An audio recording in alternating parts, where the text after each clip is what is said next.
पाठ 2 वर्ण विचार फोनोलॉजी।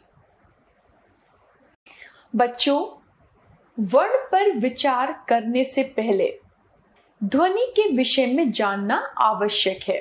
बिना ध्वनि से परिचित हुए वर्ण के विषय में जानना संभव नहीं है। ध्वनि शब्दों की आधारशिला है। इसके बिना वर्ण की कल्पना नहीं की जा सकती है। वर्ण सर्वप्रथम जिह्वा द्वारा ध्वनि रूप में ही व्यक्त होते हैं। जब यह ध्वनि लिपिबद्ध होती है तब वर्ण बन जाती है, अर्थात ध्वनि का लिखित रूप ही वर्ण कहलाता है।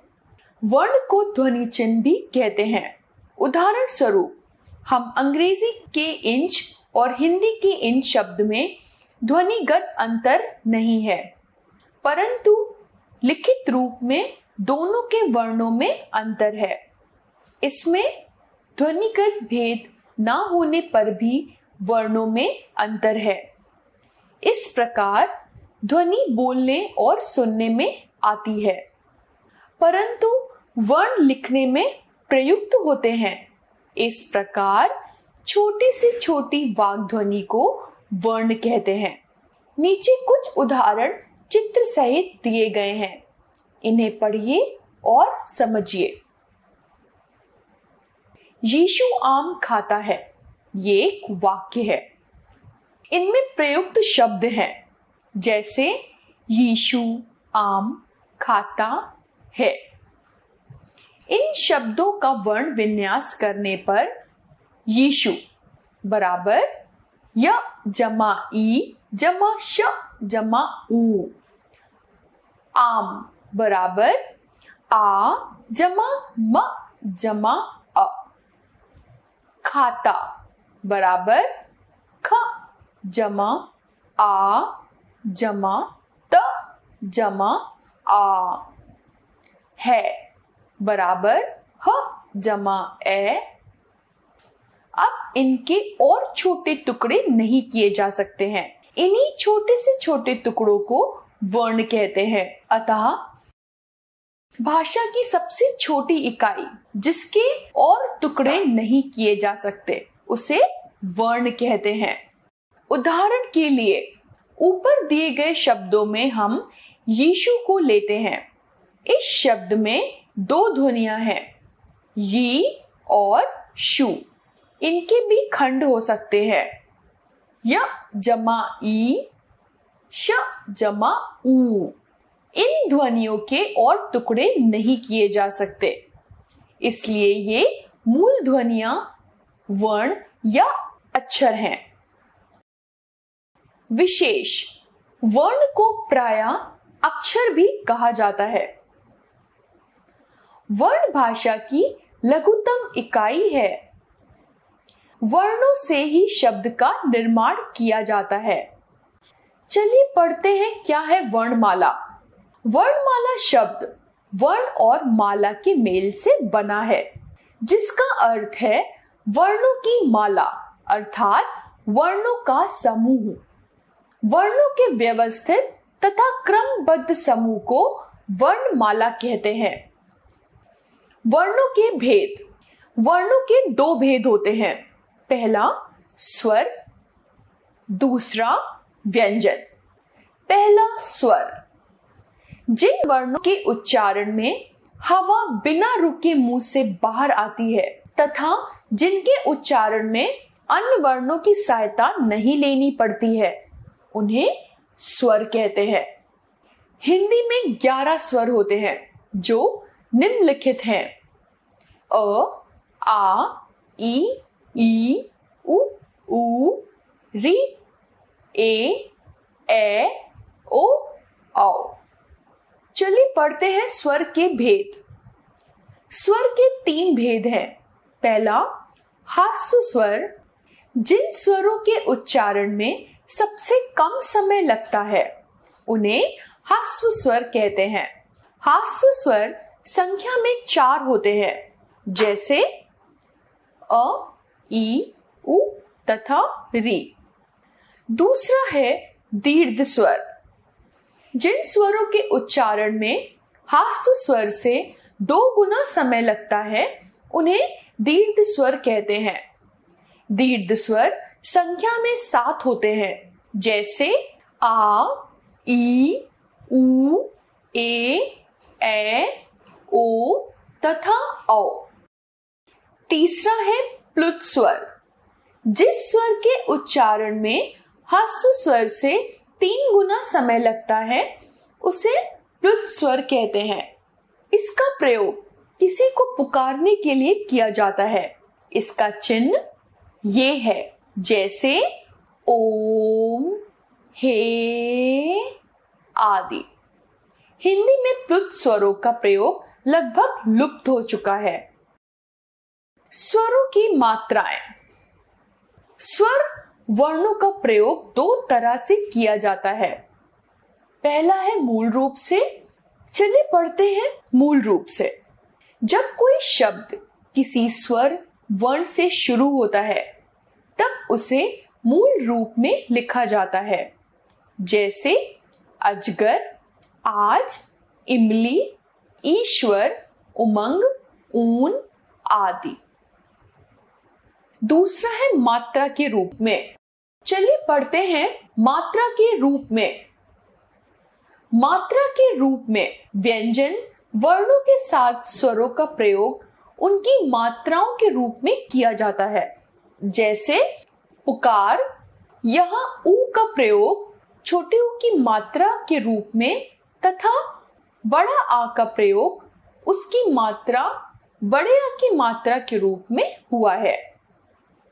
स्वर की मात्राएं तथा उनसे बने कुछ शब्द। स्वर, मात्रा, शब्द। स्वर अ, मात्रा कोई नहीं, शब्द हैं कलम, अदरक, अमन, अजगर। स्वर आ, मात्रा बड़े आ की, शब्द हैं आम, शाम, राम, काम, आराम।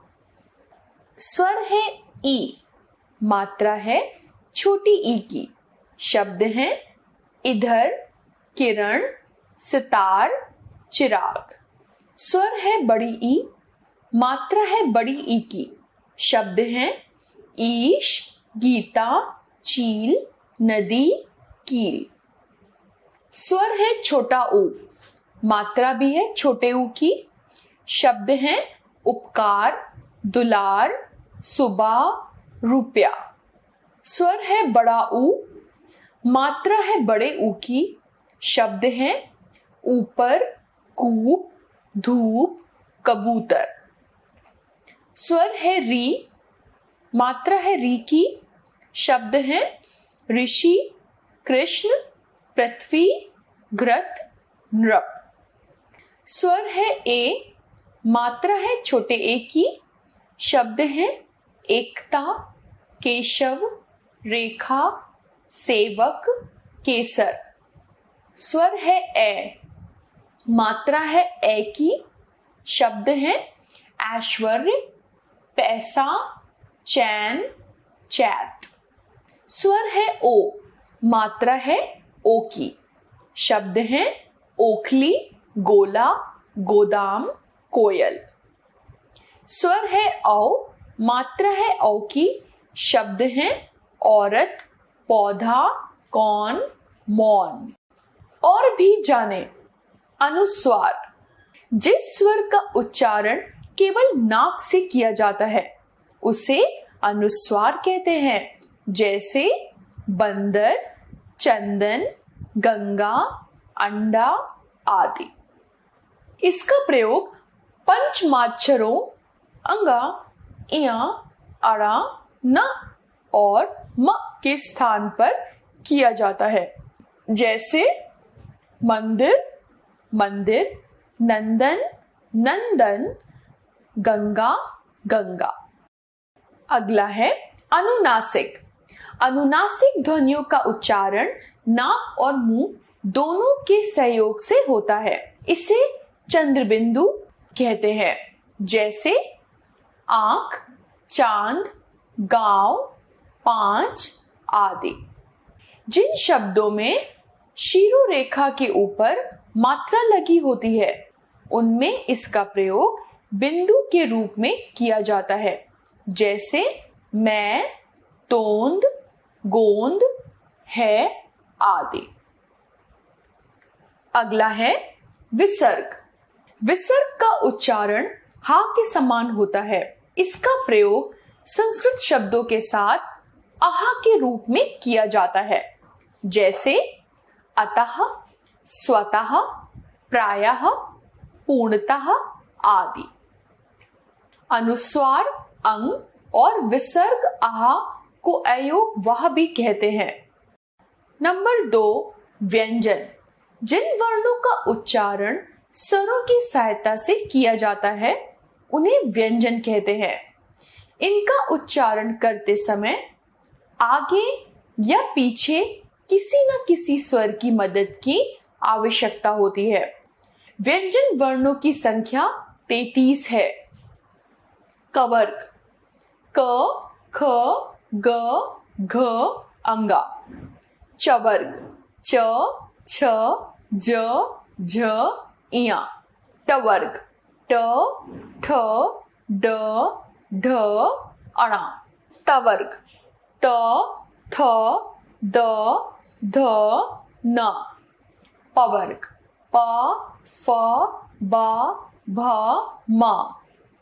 अंतस्थ व्यंजन य, र, ल, व। अगला है ऊष्म व्यंजन श, श, स, ह। संयुक्त व्यंजन छ, त्र, ज्ञ, श्र। आगत वर्ण ज, फ, अ।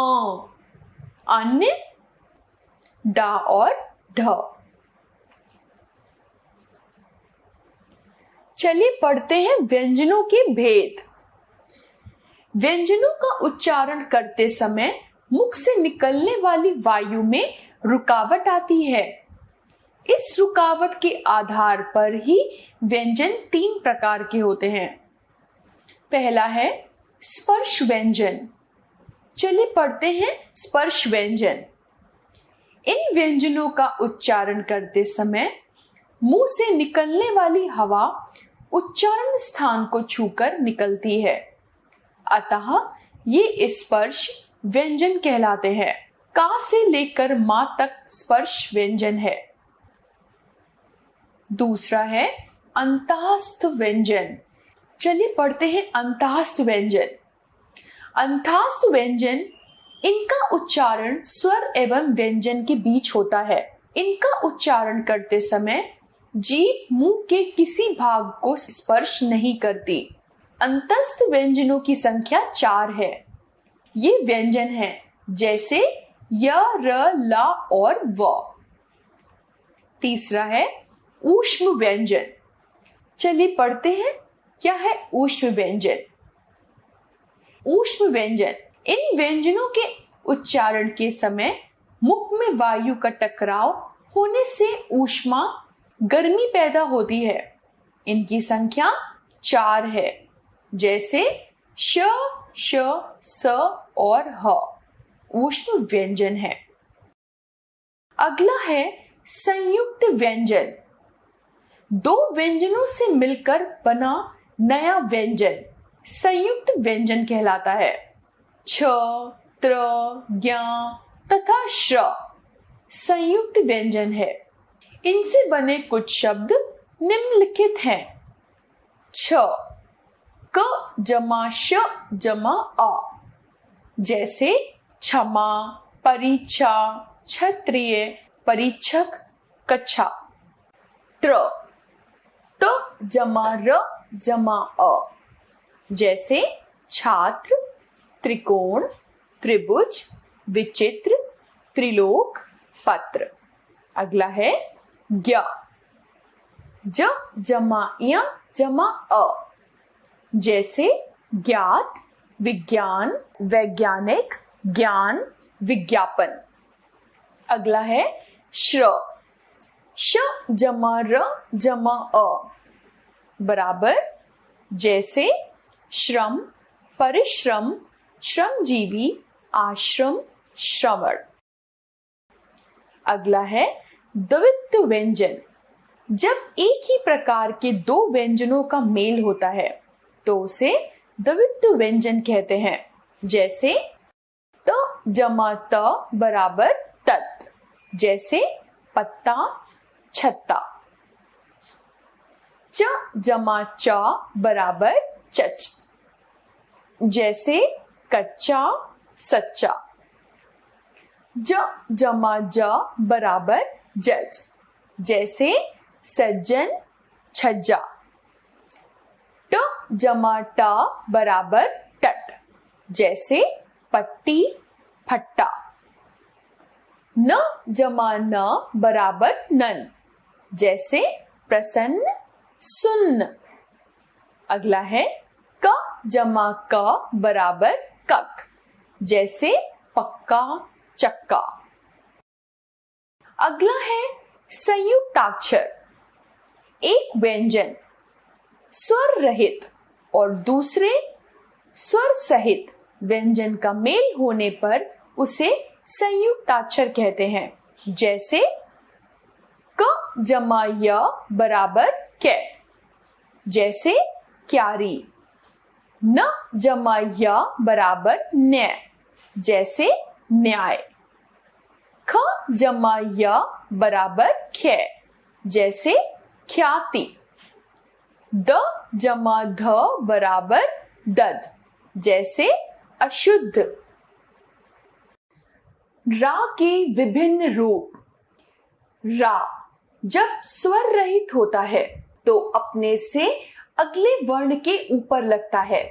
जैसे र जमा म बराबर मर, जैसे चर्म, धर्म, कर्म आदि। अगला र जमा च बराबर चर, जैसे खर्च, अर्चना, चर्च आदि। जब रा से पहले कोई भी स्वर रहित व्यंजन हो तो रा उसके नीचे की ओर पैर पर तिरछा लगता है। जैसे द जमा र बराबर द्र, जैसे दरिद्र, कद्र आदि। अगला क जमा र बराबर क्र, जैसे क्रम, विक्रम आदि। शा के साथ र बराबर श्र, जैसे श्रमिक, श्रवण, आश्रम आदि की तरह लगता है। टवर्ग के व्यंजनों में यह वर्ण के नीचे उल्टे वी इस तरह के आकार में लगाया जाता है। जैसे ट जमा र बराबर ट्र, जैसे ट्राम, ट्रक, ट्रेन। ड जमा र बराबर ड्र, बराबर ड्रामा, ड्राइवर, ड्रम। अगला है वर्ण विच्छेद। वर्ण विच्छेद का अर्थ है शब्द में प्रयुक्त वर्णों को अलग अलग करके लिखना। इसमें व्यंजनों को स्वरों से अलग लिखा जाता है। कुछ उदाहरण देखिए। केला क जमा ए जमा ल जमा अ। अगला है मैना म जमा ए जमा न जमा आ। चूल्हा च जमा उ जमा ल जमा ह जमा आ। कृष्ण क जमा री जमा श जमा अण जमा अ। ज्ञानी ज जमा इय जमा आ जमा न जमा ई। पृथ्वी प जमा री जमा थ जमा व जमा ई। अमर अ जमा म जमा अ जमा र जमा अ। किसान क जमा ई जमा स जमा आ जमा न जमा अ। दीपक द जमा ई जमा प जमा अ जमा क जमा अ। अगला है कोयल। क जमा ओ जमा य जमा अ जमा ल जमा अ। आपने सीखा भाषा की सबसे छोटी इकाई को वर्ण कहते हैं। वर्णों का व्यवस्थित तथा क्रमबद्ध समूह वर्णमाला कहलाता है। वर्णों के दो भेद होते हैं, पहला स्वर, दूसरा व्यंजन। स्वर स्वतंत्र रूप से बोले जाते हैं। व्यंजन वर्ण स्वरों की सहायता से बोले जाते हैं। स्वर तीन प्रकार के होते हैं, पहला ह्रस्व स्वर, दूसरा दीर्घ स्वर, तीसरा प्लुत स्वर। व्यंजन तीन प्रकार के होते हैं, पहला स्पर्श व्यंजन, दूसरा अंतास्थ व्यंजन, तीसरा ऊष्म व्यंजन।